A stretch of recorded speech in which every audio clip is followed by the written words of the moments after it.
कि नोएडा मार्केट से अगर कोई व्यूअर डरता है कि यहाँ पे फ्री होल्ड है और उसका नोएडा अथॉरिटी तोड़ फोड़ कर देती है या कुछ ऐसा इशू है, या लीज वाले मॉडल्स हैं 99 साल में क्या होगा, इस चीज को भी ना लोग लेकर डरे हुए हैं। हाँ जी, अगर मैं एप्रिसिएशन की बात करूं नोएडा के अंदर, तो बिल्डर फ्लोर्स जब आप 15 साल पहले बेच रहे थे तब शायद थे बिल्डर फ्लोर? नहीं, तब यहाँ पे बिल्डर फ्लैट नहीं थे, तब ये सारी प्रॉपर्टीज थी जो अच्छा। आप देख पा रहे हैं ना। हाँ जी। और ये सारी अंडर कंस्ट्रक्शन प्रॉपर्टीज थी। यहाँ 2 BHK फ्लैट 32-33 लाख में मिल जाता है, तो जो आज 80 लाख में नहीं मिलता। जो लोग ये कहते हैं आज भी कि हमें बजट की चीज चाहिए, तो भैया आ जाओ, है इन्हीं में दिलवाएंगे किसी में। जो लोग कहते हैं कि बजट की तो दिक्कत ही नहीं है, 2 करोड़ 3 करोड़ लगाने के लिए रेडी है, तो ऐसी प्रीमियम चीजें दिखा दूंगा ना नोएडा एक्सटेंशन में कि आपको बेशक दूसरी पसंद आ जाए, बट आप खुद कहोगे कि हाँ यार चीजें तो अनुज ने बहुत बढ़िया दिखाई। और ट्रस्टवर्दी डील्स भी होंगी, डेवलपर भी होंगे जो ऑन टाइम डिलीवरी देते हैं। ट्रस्टवर्दी डील करता हूँ, 17-18 साल से एक ही जगह पे काम कर रहा हूँ, यहीं का हूँ मैं लोकल।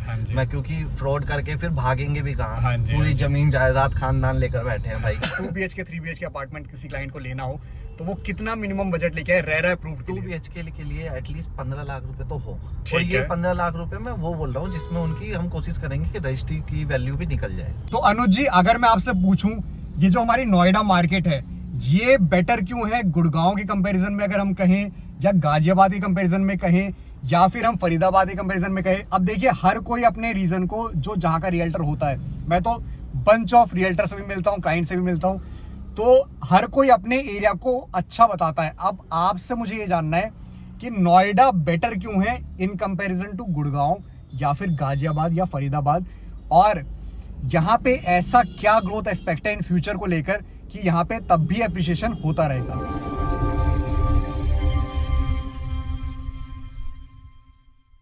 तो व्यूअर्स, एक बार फिर सब सभी को स्वागत है हमारे YouTube चैनल लैंडरेक्स लग्जरी पे। और आज मैं आपको लेकर आ गया हूँ नोएडा के अंदर, और यहाँ पे मैं आपको मिलवाने वाला हूँ अनुज कुमार जी से, जो है डायरेक्टर RM हाउसिंग के, और पिछले 15 से ज्यादा सालों से ये नोएडा में सर्व करते आए हैं। ट्रस्टवर्दी CP हैं, बहुत बड़े रियल्टर है, साथ ही में बहुत से इन्होंने अप्स डाउन्स देखे हैं मार्केट में, बहुत अच्छे से नोएडा की मार्केट को समझते हैं और समझाते भी हैं। ऑन कैमरा बहुत ही कम आते हैं, तो हो सकता है ये आपको जब भी ऑन कैमरा समझाएं अपनी बात तो एक हेजिटेशन हो शायद उन्हें, बट जब आप इनसे पर्सनली मिलेंगे तो आपको वो टच समझ में आएगा कि एक भाईचारे वाला टच है, एक बेटे वाला टच है, और बहुत ही ट्रस्टवर्दी डील आपको मिलेगी इनके पास। और सबसे बड़ी बात कि मार्केट में इनका नाम बहुत अच्छा है, और मैं खुद इनसे 5 से 6 साल हमें हो गए हैं जुड़े हुए, तो बहुत ही एक ट्रस्टवर्दी नाम इनका है। अब मैं मिलवा देता हूँ आपको अनुज जी से। तो व्यूअर्स, अब मिलवा देता हूँ मैं आपको अनुज जी से। तो अनुज जी, कैसे हैं आप? मैं बहुत अच्छा हूँ आकाश जी, आप कैसे हैं? बढ़िया बढ़िया। तो अनुज जी, हमारे साथ काम करते हुए भी हम लोग को 5 साल हो गए हैं, और हमने मल्टीपल डील्स करी है नोएडा के अंदर, और बहुत अच्छा काम किया हमने।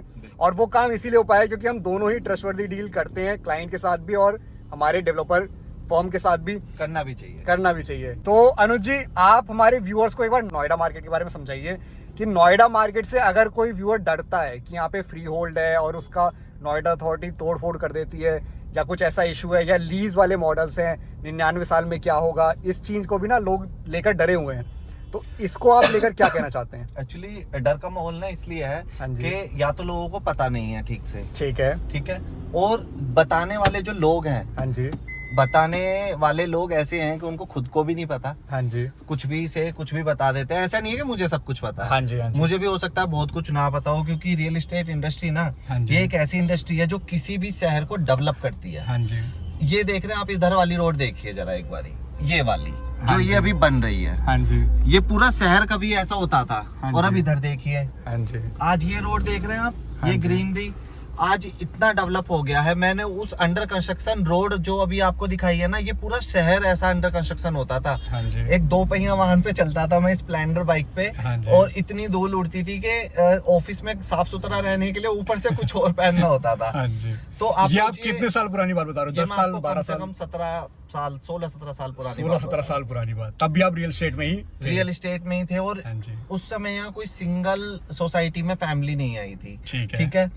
आज यहाँ मैक्सिमम सोसाइटीज डिलीवर्ड हो गई हैं। बात करें फ्री होल्ड का, तो फ्री होल्ड लैंड बुरी हो ही नहीं सकती। रीजन कि फ्री होल्ड ये लैंड ही फ्री होल्ड रही है। अंग्रेजों ने आके कभी समझाया था कि कोई सेक्टर होता है, रोड्स अच्छी होती हैं, लाइट्स होती हैं, उसके बाद जब देश आजाद हुआ तब सेक्टर्स बनने शुरू हुए अमीर लोगों के लिए, जो सच्चाई है।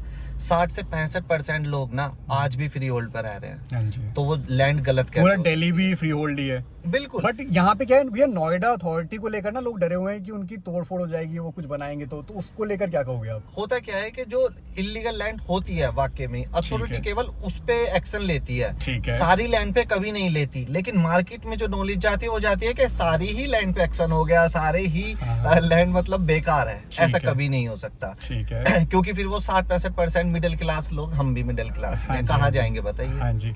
तो अनुज जी, हम अगर फ्री होल्ड की बात करें तो हम किन किन प्रोजेक्ट्स पे डील करते हैं? जैसे सेक्टर 1 में नोएडा एक्सटेंशन में बहुत सारे मल्टीपल बिल्डर्स हैं, मैं किसी एक का नाम नहीं लूंगा, अदरवाइज फिर उनकी मार्केटिंग हो जाएगी।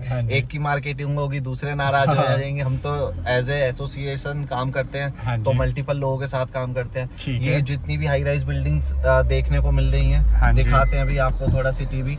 तो हाई राइज प्रोजेक्ट पे भी मैंने काम किया है, मैंने बिल्डर फ्लैट्स पे भी काम किया है, मैंने अथॉरिटी के प्लॉट्स, फ्री होल्ड प्लॉट, मतलब मल्टीपल प्रॉपर्टीज सेल की हैं। हाँ जी। और विलास वगैरह में भी हम डील कर रहे हैं। विलास भी हैं हमारे पास भी। ऑप्शन कहाँ से मिल जाएंगे? अगर फ्लैट में बात करूँ, किसी को 1 BHK लेना हो तो वो कितना मिनिमम से मिनिमम में अभी अवेलेबल है? अगर किसी को free hold like builder flat लेना है ना, और उनके पास केवल 4-4.5 लाख रुपए है, लेकिन लोन की एलिजिबिलिटी होनी चाहिए, ठीक है। 4-4.5 लाख रुपए ले आओ, ठीक है। आपको सेल्फ फंड भी उसी में अरेंज हो जाएगा और आपकी रजिस्ट्री सब करा देंगे, ठीक है। लेकिन आपको घर दिला देंगे, ठीक है। और अगर आप लोग रेंट पे रह रहे हैं और आप दे रहे हैं 10-15 हजार रुपए किराया, तो मैं कहूंगा कि अभी डिसाइड कर लो, ठीक है। 10-15 हजार किराए से अच्छा 20-25 हजार रुपए की ना EMI दे दो और अपने खुद के घर का खर्चा भुगतो। सही बात आज नहीं, 15 साल बाद वो घर आपका खुद का होगा। हाँ जी। और समय बीत जाता है, प्रॉपर्टी बहुत महंगी हो जाती है, कोई सोच नहीं पाता। हाँ जी। अगर मैं एप्रिसिएशन की बात करूं नोएडा के अंदर, तो बिल्डर फ्लोर्स जब आप 15 साल पहले बेच रहे थे तब शायद थे बिल्डर फ्लोर? नहीं, तब यहाँ पे बिल्डर फ्लैट नहीं थे, तब ये सारी प्रॉपर्टीज थी जो आप देख पा रहे हैं ना। हाँ जी। और ये सारी अंडर कंस्ट्रक्शन प्रॉपर्टीज थी। यहाँ 2 BHK फ्लैट 32-33 लाख में मिल जाता है, तो जो आज 80 लाख में नहीं मिलता, जो रेरा अप्रूव थे। RERA approve. अच्छा, आप समझ पा रहे हैं। यहाँ पे जो 3 BHK फ्लैट मुझे अच्छे से याद है, मैंने 38-39 लाख में इस वाली सोसाइटी में अभी पेड़ आ गए हैं। हाँ जी। 3 BHK flat Saviour Green Arc में बहुत सेल किए थे। हाँ जी। 1160 स्क्वायर फीट। आज वो फ्लैट 1 CR को क्रॉस करता है। अच्छा। और ये मैं बात बता रहा हूँ आपकी 2016 या 17 की। ठीक है। तो उस हिसाब से देखे तो 10 साल में रेट गए हैं 3 गुना से ज्यादा। ठीक है। ऑलमोस्ट 4 गुना। क्योंकि ये सोसाइटी भी पुरानी भी हो गई है, क्योंकि इसमें थोड़ी सी क्लब हाउस की अमेनिटीज वैसी नहीं है, इस वजह से रेट उतना नहीं बढ़ पाया। नहीं, एक्चुअली है क्या कि अब अपग्रेडेशन ना हर चीज का आ जाता है। जैसे ये गाड़ी है, हाँ जी। 2 साल बाद, 2 साल के अंदर इससे बहुत बेहतरीन गाड़ियां आ जाएंगी। हाँ जी। मैं खुद नए लोग आएंगे, वो जवान होंगे, हम बुढ़े होंगे, तो ये अपग्रेड जो भी चीज होती है ना, हाँ जी। आज की चीज पुरानी से बेहतर होती है। ये बात तो है। जो लोग ये कहते हैं आज भी कि हमें बजट की चीज चाहिए, तो भैया आ जाओ, है इन्हीं में दिलवाएंगे किसी में। जो लोग कहते हैं कि बजट की तो दिक्कत ही नहीं है, 2 करोड़ 3 करोड़ लगाने के लिए रेडी है, तो ऐसी प्रीमियम चीजें दिखा दूंगा ना नोएडा एक्सटेंशन में, कि आपको बेशक दूसरी पसंद आ जाए, बट आप खुद कहोगे कि हाँ यार चीजें तो अनुज ने बहुत बढ़िया दिखाई। और ट्रस्टवर्दी डील्स भी होंगी, डेवलपर भी होंगे जो ऑन टाइम डिलीवरी देते हैं। मैं ट्रस्टवर्दी डील करता हूँ। 17-18 साल से एक ही जगह पे काम कर रहा हूँ, यहीं का हूँ मैं, लोकल। मैं क्योंकि फ्रॉड करके फिर भागेंगे भी कहाँ, पूरी जमीन जायदाद खानदान लेकर बैठे हैं भाई। तो कहने वाली बात यह है कि इस वीडियो पे अगर मेरे पुराने बायर्स जिन्होंने मुझसे प्रॉपर्टी परचेज की हुई है, अगर वो भी देखेंगे ना, अपना रिव्यू वो भी डाल देंगे। लेकिन कभी कभी कुछ कंपटीटर ऐसे भी होते हैं कि जो जानबूझ के नेगेटिव कमेंट डाल देते हैं। लाइक अगर बिल्डिंग बनाने वाला मैं हूँ, तो बिल्डिंग बनाने वाले उस पे नेगेटिव रिव्यू कर देंगे। अगर मैं कुलचे बेच रहा हूँ तो दूसरा ठेली वाला सही बात है, बुराई करेगा जरूर। सही बात है। तो बात ये है कि जेन्युइन डील ही करते हैं मुझे, और देखो पूरी तरह से अच्छा कोई नहीं होता। हो सकता है कि कभी 100 में से कोई 1-2 कस्टमर मुझसे भी नाराज रहे हो, बट वो मेरी सर्विस से नाराज नहीं रहे हैं। बिल्डरों में भी कमी होती है, कमिटमेंट करते हैं कुछ, at the time of possession करते हैं कुछ। तो अब आपने ऐसे बिल्डरों के साथ काम करना छोड़ ही दिया होगा? नहीं छोड़ दिया, बिल्कुल। बिल्डर बहुत है, काम बहुत है अपने पास, उसी आदमी के साथ काम करेंगे जो हमारे कस्टमर खराब ना करे। क्यों? वो लोग बैठे हैं ऑफिस में, सही बात हम कर रहे हैं मेहनत। क्लाइंट को कॉल करना, क्लाइंट को बुलाना, विजिट कराना, उनकी बुकिंग करना, वो हमारे शब्दों पे ट्रस्ट करके प्रॉपर्टी। सही बात है। बिल्डर को तो वो जानते भी नहीं, मैक्सिमम टाइम्स में बायर को यही नहीं पता होता बिल्डर है कौन। सही बात है। वो हमारे ट्रस्ट पे ले रहे हैं ना, तो इसलिए हमारी ये रिस्पॉन्सिबिलिटी बनती है कि हम उसी प्रोजेक्ट पे काम करें जहाँ पे बिल्डर हमें गाली खाने लायक ना बना हाँ दे। जी। और भी अगर मैं कॉमर्शियल्स की बात करूं तो हम किसी कॉमर्शियल्स पे भी काम करते हैं या सिर्फ रेजिडेंशियल पे? मिल जाता है कमर्शियल, वो कस्टमर की चॉइस के अकॉर्डिंग है। ठीक अगर है। उनको मॉल्स में डील करनी है, मॉल्स में ऑप्शंस अवेलेबल है। Office space उनको है। हाँ ऑफिस स्पेस, स्टूडियो, रेजिडेंशियल में करना है, जैसा चाहे वैसा। अच्छा, जैसे आजकल अनुज जी स्टूडियो के काफी क्रेज आ रहे हैं, स्टूडियो की डिमांड काफी आ रही है, तो हमारे पास स्टूडियो भी मिल जाएंगे? स्टूडियो अपार्टमेंट मिल जाएंगे और केवल 30-32 लाख रुपए से स्टार्ट, सिर्फ 30-32 में? केवल। ठीक है। और इसमें हमें रेरा अप्रूव्ड मिलता है या फिर नॉर्मल? 30-32 वाले तो फ्री होल्ड होंगे। रेरा ठीक प्रूफ है। की मैं अगर बात करूं तो 45 to 50 लाख से स्टार्ट हो जाता है। स्टार्ट हो जाते हैं। ठीक है। और अगर मैं रेरा प्रूफ की ही बात करूं तो मिनिमम क्लाइंट कितना बजट बना के आए, उसके बाद वो आप लोन करवा देंगे? 10 लाख रुपए ले आओ सिर्फ 10 लाख रुपए? और आप स्टूडियो के लिए। नहीं, स्टूडियो नहीं, नॉर्मल अगर 2 BHK 3 BHK अपार्टमेंट किसी क्लाइंट को लेना हो तो वो कितना मिनिमम बजट लेके आए रेरा अप्रूव्ड 2 BHK के लिए एटलीस्ट 15 लाख रुपए तो हो। ठीक और ये है। 15 लाख रुपए मैं वो बोल रहा हूँ जिसमें उनकी हम कोशिश करेंगे कि रजिस्ट्री की वैल्यू भी निकल जाए। ठीक है, ठीक है। तो अनुज जी अगर मैं आपसे पूछूं, ये जो हमारी नोएडा मार्केट है ये बेटर क्यों है गुड़गांव के कंपैरिजन में, अगर हम कहें, या गाजियाबाद के कंपैरिजन में कहें, या फिर हम फरीदाबाद के कंपैरिजन में कहें? अब देखिए हर कोई अपने रीजन को, जो जहाँ का रियल्टर होता है, मैं तो बंच ऑफ रियल्टर से भी मिलता हूँ, क्लाइंट से भी मिलता हूँ, तो हर कोई अपने एरिया को अच्छा बताता है। अब आपसे मुझे ये जानना है कि नोएडा बेटर क्यों है इन कंपैरिजन टू गुड़गांव या फिर गाजियाबाद या फरीदाबाद, और यहाँ पे ऐसा क्या ग्रोथ एक्सपेक्ट है इन फ्यूचर को लेकर कि यहाँ पे तब भी एप्रिसिएशन होता रहेगा? तो नोएडा बेहतर क्यों है? हाँ जी। सवाल अच्छा है। हाँ जी। देखो गाजियाबाद की अगर हम बात करें, गाजियाबाद से स्टार्ट कर लेते हैं क्योंकि नोएडा बिल्कुल लगा हुआ है गाजियाबाद से। ठीक है। दोनों में डेवलपमेंट की बात करें तो नोएडा ज्यादा डेवलप है गाजियाबाद पे। ठीक है। रीजन देखो, सामने दिखा दो एक बार ना व्यूअर्स को, रीजन हाँ समझ जी। में आ जाएगा। हाँ जी। समझ रहे हैं, सिंगापुर टाइप सिटी लग रही है ना। हाँ जी। पहला रीजन तो ये हो गया। ठीक है। दूसरा, यहाँ चौड़ी सड़कें हैं, ग्रीनरी ज्यादा है, सारी अम्यूनिटीज हैं, चाहे फिर मॉल्स की बात करें, मार्केट की बात करें, स्कूल, कॉलेज, एजुकेशनल हब की बात हाँ करें, जी। मेडिकल, हॉस्पिटल, इन सब की बात करें, यहाँ सब कुछ है। ठीक है। अब और बात काफी करते प्लान्ड हैं- भी है। प्लान्ड सिटी है। अब बात करते हैं दिल्ली से अच्छा क्यों है। ठीक तो है। भैया दिल्ली में ना वो तो दूर दूर तक के लोगों को पता है, इतनी घिचपिच हाँ है, जी। स्पेस नहीं है लोगों में, मतलब प्लान्ड भी नहीं है, प्लान काफी भी जगह नहीं है। दिल्ली अच्छी बहुत हाँ है, जी। लेकिन जो प्रीमियम क्लास लोग यहाँ देखना चाहते हैं ना, क्योंकि आजकल हर किसी के पास तो कार है, हाँ जी। और दिल्ली में कार लेके निकलना मतलब भैया आप गए 2 घंटे के लिए कहीं। हाँ जी। ठीक है। और गुड़गांव से अच्छा इसलिए है कि बारिश जब होती है तो यहाँ पे पानी बहुत कम भरता है, केवल 10% 5%। हाँ जी। बाकी ये तीनों सिटीज में हो जाता है, पानी भर जाता है। दूसरी चीज कि गुड़गांव अभी बहुत ज्यादा डेवलप नहीं हुआ है। हाँ जी। देखा जाए तो आपका इफ्को चौक, इसके आसपास राजीव के चौक, कुछ- सुभाष हाँ, चौक। तो इसके आसपास सिर्फ 5 किलोमीटर के रेडियस तक ही डेवलपमेंट है। उसके बाद अगर आप देखेंगे ना तो बाहर का आदमी जाने में भी डरता है और रहने में भी डरता है। जी। बात करें नोएडा एक्सटेंशन,